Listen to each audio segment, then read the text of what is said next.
여러분 안녕하십니까? 채널K 뉴스입니다. 뉴욕시 교통국이 주관하는 뉴욕시 플라자 프로그램의 파트너로 선정된 퀸즈 한인회가 교통국 주관 주민 공청회를 앞두고 기자회견을 열었습니다. 이번 공청회에 많은 한인들이 참여할수록 퀸즈 보드 세븐이 퀸즈 한인회에 가칭 한국전쟁 참전용사 기념 광장의 운영을 허가할 확률이 높아지는 만큼 많은 한인들의 관심과 참여를 당부했습니다. 박민기 기자입니다. 뉴욕시 교통국이 주관하는 플라자 프로그램의 파트너로 선정된 퀸즈 한인회가 주민 공청회를 앞두고 기자회견을 가졌습니다. 오늘 오후 퀸즈 한인회관에서 진행된 기자회견에 참석한 류재봉 퀸즈 한인회장은 현재까지 노던 블러바드와 155가에 위치한 레오나드 플라자의 운영권에 대해 교통국의 허가는 확정됐지만 아직 퀸즈 보드 세븐의 승인을 받아야 하는 상황이라고 밝혔습니다. 퀸즈 한인회는 만약 공청회 이후 퀸즈 보드 세븐에서 운영권을 승인받을 경우 레오나드 플라자의 명칭을 한국전쟁 참전용사 기념광장으로 개정하고 한인사회의 모든 동포들이 무료로 자유롭게 사용할 수 있는 야외 행사 장소로 탈바꿈하겠다고 주장했습니다. 퀸즈 한인회의 운영권 확보는 근처 한인업소의 매출 향상 및 대한민국의 전통문화 홍보 등 지역 주민들의 생활환경 개선과 직결되어 있는 만큼 주민 공청회와 1일 플라자에 대한 많은 한인들의 관심과 참여를 당부했습니다. 주민 공청회를 하는데 아무도 안 오면은 관심 없는 거예요. 그럼 우리 한인회 사람들 몇 사람 모여서 공청회 하는 거예요. 그럼 과연 그러면 이 보드 세븐이나 또 시에서 생각할 때 야 이거 우리가 만들어 주려는데 아무도 반기지 않는다. 이거는 있을 수가 없습니다. 그래서 퀸즈 보드 세븐의 운영권 허가를 위한 주민 공청회는 내일 오후 7시 KCS 강당에서 진행되고 1일 플라자는 오는 18일 오전 11시 노던 블러바드 155가에서 개최됩니다. 채널K 뉴스 박민기입니다. 뉴욕 한인 직능단체 협의회가 4월 원래 회를 가졌습니다. 주요 안건으로는 직능단체 협의회 전직 회장 및 의장을 주축으로 하는 자문위원회 발족권을 발의했습니다. 박민기 기자가 보도합니다. 뉴욕 한인 직능단체 협의회가 4월 정기 원래회를 가졌습니다. 어제 저녁 플러싱 금강산 연회장에서 진행된 원래회에는 이상호 직능단체 협의회 의장 및 관계자들이 참석해 각 협회의 활동 사항을 발표했습니다. 지난 3월 뉴욕 한인 수산인협회 22대 회장으로 취임한 뒤 처음 원래회를 참석한 황규삼 회장은 정관 제2장 5조 기존 회원들 3분의 2 이상의 찬성을 받아야 협의회에 참여할 수 있다는 규칙에 따라 진행된 투표에서 기존 회원들의 만장일치 찬성 의견으로 환영받았습니다. 이후 진행된 안건 논의 시간에는 직능단체협의회 전직 회장 및 의장을 주축으로 하는 자문위원회 발족권을 발의했습니다. 이상호 의장은 갑작스런 사건이 발생했을 때 현직 회장들만의 힘으론 해결할 수 없는 경우도 있다며 현직 의장의 소집이 있을 시 전직 회장 및 의장들이 자문을 해준다면 동포사회에 큰 도움이 될 것이라고 주장했습니다. 생각지 못한 중대한 사항들이 생겼을 때 저희 현직 회장들이 실질적으로 나서기가 쉽지가 않은 입장들이 많이 있습니다. 이럴 때 직능단체 협의회 전직 의장님들이나 전직 회장님들이 또 기여를 할 수 있는 목소리가 저희 동포사회에 기여를 할 수 있는 목소리가 필요하다고 절실히 생각이 됩니다. 직능단체협의회 관계자들은 정관을 토대로 세부 사항을 검토한 뒤 다음 원래회에서 이번 사안을 결정할 계획입니다. 채널K 뉴스 박민기입니다. 정확한 역사를 알리기 위한 미주 한인들의 모임이 오는 28일 연방의사당 앞에서 열립니다. 한인단체를 포함한 미주 한인들은 아베 신조 일본 총리의 의회 합동연설은 역사를 왜곡하는 것이라고 밝혔습니다. 워싱턴 한인연합회와 워싱턴 정신대 대책위원회 등 한인단체들은 오는 28일과 29일 의회 앞에서 대규모 시위를 열기로 하고 관련 포스터를 공개했습니다. 아베 총리 규탄대회 준비위원회는 취지문을 통해 아베 일본 총리가 전후 처음으로 미국 상하원 합동회의에서 연설하는 것은 일본이 과거 전쟁 범죄를 사과하기보다는 새로운 세계질서 개편에 편승해 과거사를 부정하고 면죄부를 받으려는 술책 생길 가능성이 농후하다고 밝혔습니다. 또 일본의 솔직한 자기 반성과 사죄를 바라는 워싱턴 동포들의 적극적인 참여를 당부했습니다. 아베 총리는 28일 백악관에서 오바마 대통령과 정상회담을 갖고 29일엔 의회에서 상하원 합동 연설을 할 예정인 것으로 알려졌습니다. 한인들은 양일간 오전 9시부터 낮 12시까지 각각 규탄 대회를 갖습니다. 규탄 대회엔 6.25 참전 유공자회, 제양군인회, 워싱턴 한인연합회 그리고 시민참여센터 등 최소 300명 이상이 참가할 것으로 전망되고 있습니다. 한식이 공립학교 급식으로 제공됩니다. 우선 이번 가을 학기부터 펠팍 린드버그 초등학교에서 한식 제공이 가능하게 되면 뉴저지 타 학군으로도 확대될 것으로 보입니다. 미동부 한식세계화추진위원회는 어제 펠팍 린드버그 초등학교를 방문해 급식 제공 현장을 살펴보고 관계자와 향후 한식 제공 계획 등을 논의했습니다. 추진위 측은 오는 6월 초쯤 펠팍 린드버그 초교에서 시범 급식을 제공한 뒤 9월에 시작되는 가을 학기부터 한식을 정규 급식으로 제공할 계획이라고 밝혔습니다. 김영환 추진위 위원장은 당초 4월 말쯤 시범 급식을 제공할 계획이었지만 일정상 오는 6월 초로 연기했다며 시범 급식을 통해 학생들의 선호도 메뉴와 영양 성분 등을 구체적으로 파악할 계획이라고 말했습니다. 또 영문으로 음식과 재료에 대한 설명을 제공하고 학생들의 이해를 도울 것이라고 설명했습니다. 한편 급식 제공 형태는 추진위가 한식을 급식업체에 납품하면 이를 업체가 승인하고 학생들에게 제공하는 방식이 논의되고 있습니다. 펠팍 학군에서 한식 제공이 성공적으로 이루어지면 다른 뉴저지 학군에까지 한식 제공이 확대될 수 있을 것으로 기대되고 있습니다. 주류 면허 사업자와 BYOB 업소 간에 끊이지 않았던 논쟁, BYOB 논란이 끝날 것으로 기대됩니다. 뉴저지 팰리세이즈 파기 이 문제를 해결할 민관 조정위원회를 구성하고 본격 논의에 들어갑니다. 펠팍 정부는 어제 크리스 정 시 의원을 위원장으로 하는 BYOB 민관 조정위원회를 구성했다고 밝혔습니다. 조정위원회에는 제임스 루튼도 펠팍 시장과 프랭크 다나휴 시 의원이 위원으로 참여했습니다. 이어 주류 면허 사업자 측 대표자 2명과 BYOB 측 대표자 2명이 추가되면 모두 7명이 본격적인 논의를 시작할 예정입니다. 현재 펠팍은 주중과 주말 구분 없이 BYOB 허용 시간을 자정까지로 두고 있지만 시의회는 이를 일요일에서 목요일 오전 2시, 금요일과 토요일은 오전 3시로 변경하려다가 주류 면허 사업자 등의 반대에 부딪혀 왔습니다. 허용 시간이 연장될 경우 BYOB 업소들은 매출 상승 효과가 기대되지만 주류 면허를 소지한 식당은 반대의 결과가 예상되고 있습니다. 이 때문에 위원회는 양측의 첨예한 대립에 중재안을 마련하는 것을 목표로 하고 있습니다. 하지만 일부 주류 면허 사업가들은 기존 조례를 바꾸는 것에 강력히 반대하며 새 조례는 BYOB 업주들에게만 유리하다고 반발하고 있습니다. 뉴저지주 대형 병원들이 업무 제휴로 힘을 모으고 있습니다. 경영권에서는 독립성을 유지하되 의료 서비스 분야에서 공동 협력한다는 계획인데요. 최고 수준의 의료 서비스가 기대됩니다. 해켄색 대학병원과 잉그루드 병원은 어제 의료 서비스와 연구 등의 분야에서 파트너십을 구축한다고 밝혔습니다.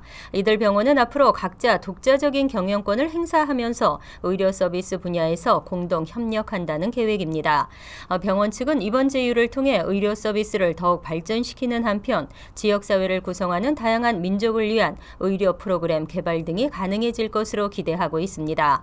특히 잉그루드 병원에서는 한인 건강센터가 활발히 운영되고 있는 만큼 이들 병원의 제휴를 통해 한인 환자들에게 보다 폭넓은 의료 서비스가 제공될 것으로 전망됩니다. 두 병원은 이번 제휴의 첫 시작으로 심장수술 프로그램을 만들기로 합의했습니다. 이 프로그램을 통해 두 병원은 전국 최고 수준의 심장 질환 치료를 제공할 수 있을 것으로 기대하고 있습니다. 뉴욕주가 각종 등록비와 신청비 수수료를 대대적으로 폐지합니다. 비즈니스 업주들의 비용 부담이 줄어들 것으로 보입니다. 앤드류 쿠오모 주지사는 비즈니스 업주들이 주 노동국과 교통국, 환경보호국과 직원보상위원회, 농무국 등에 지불하던 신청비와 등록비 등 57개 수수료 항목을 없애기로 했다고 밝혔습니다. 이 방안은 지난 1일 확정된 뉴욕주 2015에서 16회계년도 예산안에 포함된 것으로 이번에 구체적인 항목이 공개됐습니다. 특히 주 노동국이 부과하던 수수료 중 업선의 보일러 인스펙션비 $25, 레이저기기 허가비 $600, 직장 안전 상담가 자격증 신청비 $100 등 30개가 폐지됩니다. 또 직장상해 위원회에 의료기관들이 납부하던 직장상해 엑스레이 라이센스 비용 $200와 직장상해 메디컬 센터 라이센스 비용 $200 등 12개 항목도 폐지됩니다. 쿠오모 주지사는 불필요한 수수료들로 인해 비즈니스 업주들이 비용 부담을 갖고 있었다며 대대적인 수수료 폐지로 뉴욕의 비즈니스 업주들의 불편이 줄어들 것으로 기대된다고 밝혔습니다. 이민 서류의 전산화가 본격 확대됩니다. 영주권 신청 등 다수의 이민 서류 접수가 온라인 신청으로 바뀌면서 처리 기간이 단축되고 이민 사기도 예방할 수 있을 것으로 기대됩니다. 국토안보부는 2016 회계년도 연방이민서비스국 예산안에서 E-Verify 개선 사업과 함께 이민서류 전산화 확대 사업을 중점 추진 사항으로 꼽았습니다. 또 이를 위해 1억 9,930만 달러의 예산을 사용할 것이라고 밝혔습니다. 이에 따르면 오는 10월 늦어도 2016 회계년도가 끝나는 내년 9월까지는 영주권 신청서가 온라인 이민서류 처리 시스템 대상에 포함될 것으로 전망되고 있습니다. 그렇게 되면 현재 4에서 6개월이 소요되고 있는 영주권 신청서 처리 기간이 훨씬 더 단축될 수 있을 것으로 기대됩니다. 또 이민서비스국은 이번 예산안에서 영주권 신청서뿐 아니라 투자이민 관련 서류와 조건부, 입국 제한, 면제 신청 서류 등도 2016 회계년도에 전산화시키겠다는 계획을 밝혔습니다. 이민서류 전산화가 확대되면 이민서류 처리 기간이 크게 단축될 뿐 아니라 이민서류가 개인의 어카운트별로 통합 관리돼 이민 사기 방지에도 일조할 것으로 기대되고 있습니다. 먹고 살 수 없는 임금은 더 이상의 임금이 아닙니다. 뉴욕시 최저임금을 인상하자는 뉴욕시 감사원장의 제안을 지지하는 캠페인이 진행되고 있습니다. 시간당 최저임금을 $15로 인상함으로써 향상된 삶의 질이 보장되고 사회 양극화가 해소되기를 기대합니다. 스캇 스트링거 뉴욕시 감사원장은 뉴욕시 최저임금을 현행 시간당 $8.75에서 $15로 인상할 경우 150만 명이 연간 $100억 혜택을 받게 될 것이라고 밝혔습니다. 지역별로는 퀸즈 45만 6,300명의 근로자가 $32억 임금을 추가로 받게 되고 브루클린에는 45만 3,400명이 $30억 받을 것으로 전망됩니다. 스트링거시 감사원장은 오는 2019년까지 최저임금을 $15까지 인상해야 한다고 주장하고 관련 캠페인을 진행하고 있습니다. 시 감사원실 보고서에 따르면 최저임금이 $15로 인상되면 가구당 지출이 연간 $1,000에서 $1,800까지 올라갈 것으로 전망되고 있습니다. 분야별로는 주택 $20억, 식료품 $6천만, 여가 활동에 $4천만 소비가 이루어질 것으로 예상됐습니다. 또 9만 명의 렌트 지출이 절반으로 줄어들고 5만 명은 승용차 구입이 가능해지는 등 삶의 질이 향상될 것으로 분석되고 있습니다. 이어서 LA 지역 한인사회 소식입니다. 한국 음악의 저작권 징수 기관이라고 주장하고 있는 엘로힘 USA가 저작권 계약서까지 내놓았는데요. 저작권료를 못 내겠다고 맞서고 있는 노래방 주인들과의 대립이 갈수록 팽팽해지고 있습니다. 박시몬 기자가 보도합니다. 엘로힘 USA가 노래방 업주들이 제시한 의혹에 대해 반박하고 나섰습니다.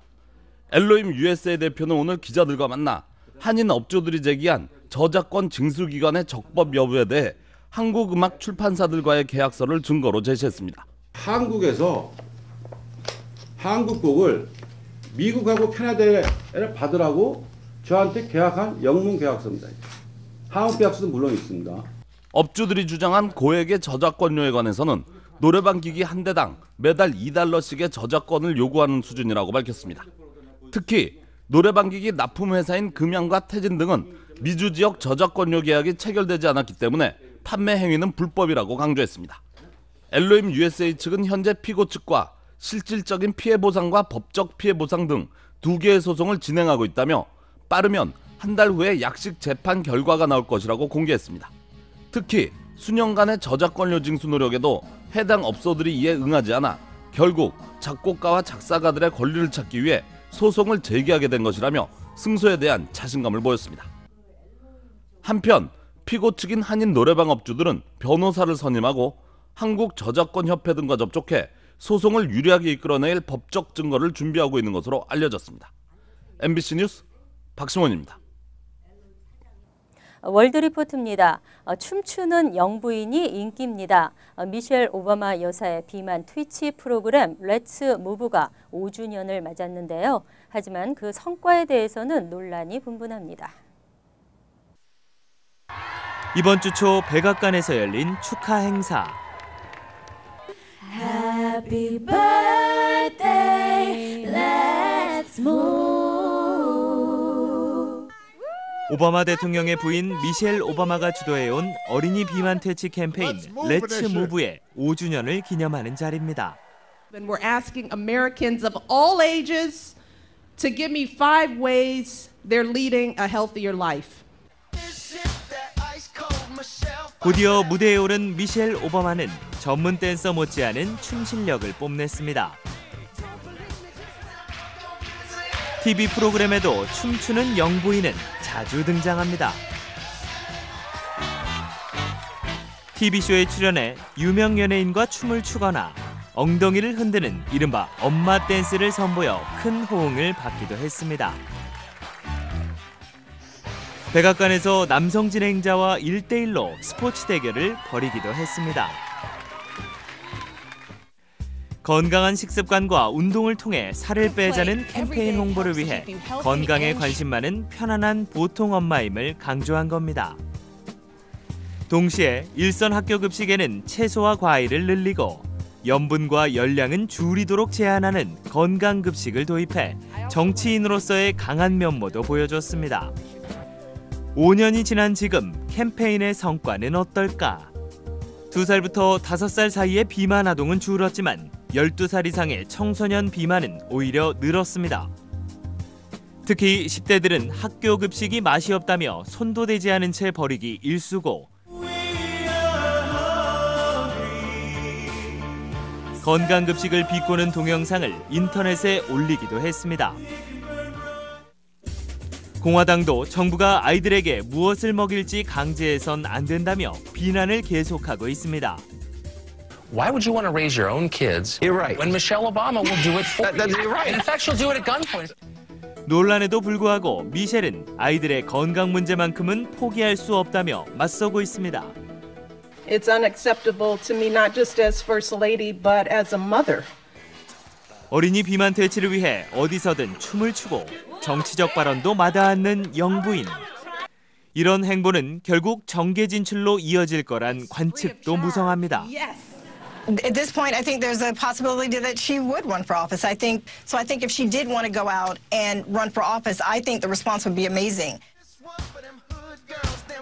지금까지는 정치의 뜻이 없다고 못 박아왔지만 힐러리 클린턴 같은 영부인 정치인이 또 한 명 탄생할지 그녀의 행보에 관심이 쏠리고 있습니다. 간추린 소식입니다. LA 출신의 한인 해군 장교가 백악관 정책기획 프로젝트 부국장으로 발탁됐습니다. 42살 데이빗 강 미 해군 중령이 지난해 4월 해군에서 백악관으로 발탁돼 정책기획 프로젝트 부국장으로 근무하고 있습니다. 4살 때 가족과 함께 LA로 이민 온 강 중령은 UC 샌디에고 공대를 졸업한 후 해군 장교로 근무해왔고 이라크전에도 참전한 것으로 알려졌습니다. 뉴저지주 버겐 아카데미의 60대 남성 교사가 16살 여학생을 성폭행하려던 혐의로 체포됐습니다. 버겐 카운티 검찰은 이 학교에서 과학 분야를 담당하고 있는 65살 남성이 성폭행 미수와 아동학대, 불법 성적 접촉 등의 혐의로 지난 13일 체포됐다고 밝혔습니다. 남성은 피해 학생에게 성적 내용이 담긴 이메일을 보내는 등 부적절한 행동을 해오다 피해 학생의 언니가 메일을 보면서 신고당한 것으로 알려졌습니다. 뉴욕시립대 학생들에게 메트로카드를 무료로 제공하는 방안이 추진되고 있습니다. 데니스 로드리게즈 이네즈 베론 뉴욕시 의원은 2015에서 16회기년도 예산안에 뉴욕시립대 학생의 교통 지원비를 포함하는 법안을 상정할 것이라고 밝혔습니다. 베론 의원은 상당수의 뉴욕 시립대 학생이 비싼 생활비를 감당하는 데 어려움을 겪고 있다며 법안 추진 배경을 설명했습니다. 프란시스 루이스 고등학교 인근 주유소에서 무장강도 행각을 벌인 2인조 강도 용의자들이 공개 수배됐습니다.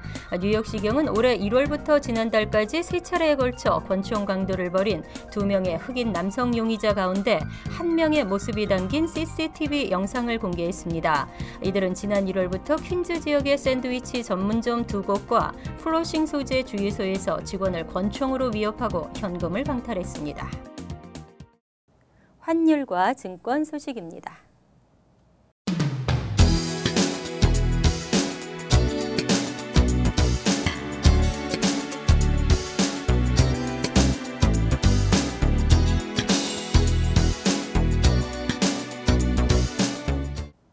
이어서 날씨입니다.